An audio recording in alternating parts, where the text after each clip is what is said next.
Peristiwa Mi'raj yang jarang diceritakan orang itu, Rasulullah itu ketemu Nabi Adam.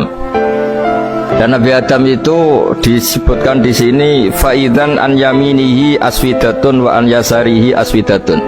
Dari sisi kanan itu ada kelompok besar, dari sisi kiri juga kelompok besar. Saya baca teks aslinya ya, tabarruk ya, supaya dapat berkah dari bahasa Rasulullah SAW. Ini cerita Nabi ketika ketemu Nabi Adam. Fa idza nazara qibala yaminih dhahika wa idza nazara qibala shimalih baka. Nabi Adam ketika melihat ke kanan itu senyum-senyum, senang sekali. Tapi kalau melihat ke kiri itu nangis. Lalu Rasulullah SAW tanya ke malaikat Jibril, itu siapa? Itu Adam.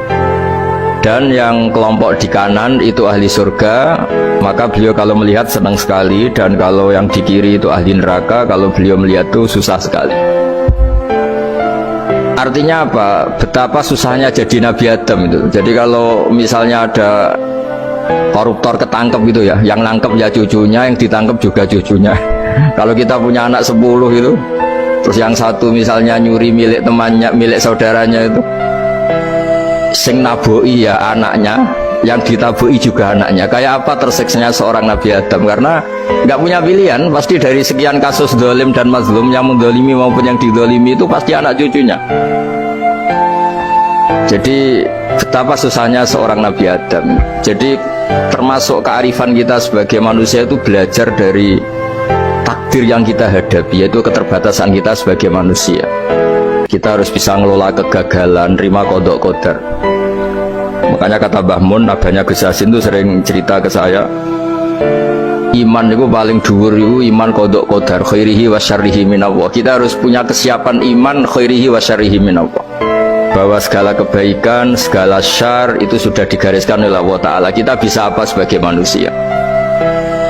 Jadi pertama Nabi Muhammad ketemu di as-sama idunya, langit paling dekat, itu ketemu Nabi Adam dengan kondisi seperti tadi. Kalau melihat ke kanan itu senyum, karena itu anak-anak beliau, turunan beliau yang ahli surga. Kalau melihat ke kiri itu nangis, karena itu cucu beliau yang ditakdir tidak jadi orang baik. Artinya kalau ada peristiwa sosial apa saja, yang satu zalim, yang satu mazlum, atau yang satu benar, yang satu salah, atau sama-sama benar tapi salah paham, itu semua adalah cucu Nabi Adam alaihis salam. Dan itu membuat beliau kadang-kadang dohika, kadang-kadang senyum, kadang-kadang baka, kadang-kadang nangis. Jadi itu yang menjadikan tambahnya arifnya Rasulullah SAW. Saya teruskan. Qultu ya Jibril man hadha? Qal hadha Adam wa hadhil aswida an yamini wa an shimalih nasamu bani fa ahlul yamin ahlul jannah wal aswida allati an shimali ahlun nar fa idza nazara qibala yamini dhahika wa idza nazara qibala shimalihi baka. Itu seperti misalnya kita punya anak 5, yang satu sukses jadi profesor doktor atau jadi orang alim, yang satu sekolah aja gak naik, misalnya sudah gak naik, entekno dunya itu nghabiskan harta itu kan. Tapi barokahnya itu mungkin kita mau jadi sombong tidak jadi itu, karena punya anak yang nggak sukses. Mungkin barokahnya punya anak nggak sukses itu meredam keangkuhan kita, terus kita menjadi orang yang sopan dengan tetangga, dengan orang lain, karena dipaksa punya hal-hal yang seperti itu. Jadi semua yang ditakdir Allah, kalau kita ridho itu pasti baik.